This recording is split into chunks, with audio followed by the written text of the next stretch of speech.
Hi, we're gonna learn about folded leaf. Folded leaf is super fun.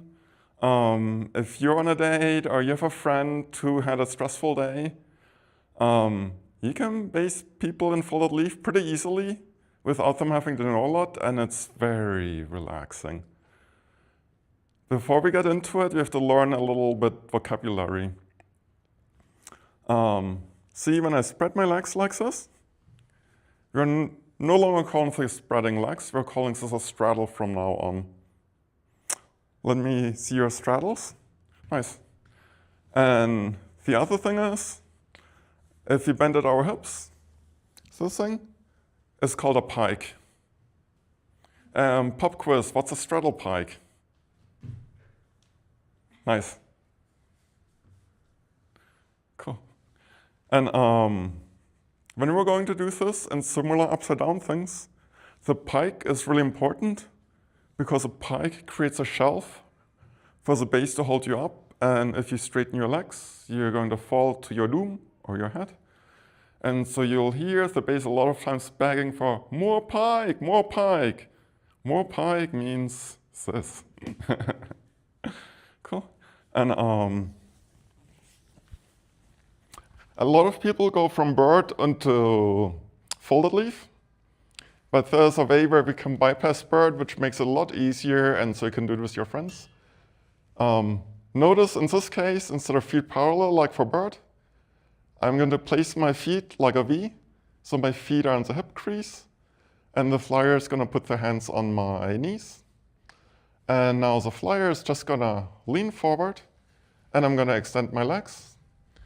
And notice if the flyer is piking nicely, they're suspended and they're just hanging, you can relax your arms.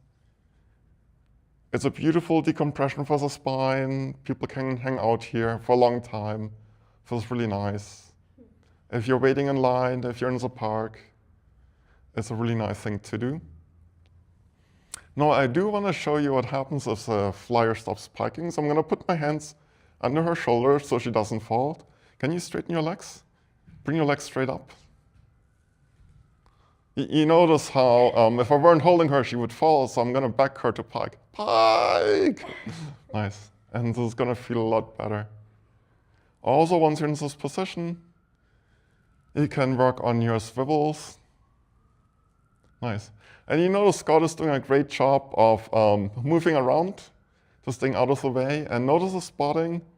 Actually, if you come around, you want to, usually as a spotter, you want to be towards the back of the flyer. Back of the flyer means you're out of the way, and so if you bring this hand under the thighs. See, now I'm going to lift her up for a moment. Actually, lift her. Bring your hands closer to my feet.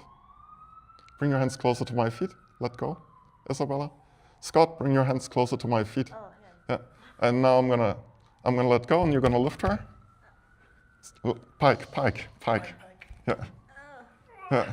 See, and you can kind of see what happens if you were to spot. Nice. I want to give you just a little preview. If you can move a little to the side. There are a lot of beautiful things you can do from here. I'm going to put your hands together. Pike, keep your pike. I told you, lots of flyers lose their pike. This is called super yogis. This is just like a little preview. And wow. we can do like nice little stretches here. It's actually stretching my back. Yeah. We can also, if I put both hands in one hand, I can put a hand here. And we can increase the stretch a little bit. Damn. And I can bring my hands here, put your hands together, bend your elbows. Let yourself hang. So this is kind of like a nice stretch too. This brings us to lunar acroyoga. There are a ton of things we can do in this position inside this lunar acroyoga that are really fun, but that's like a separate thing. So this is just a preview. To come down, I'm going to take the flyer's hands. You're going to push into my hands, straighten your arms, and I'm going to place her back on the ground. Nice. Nice.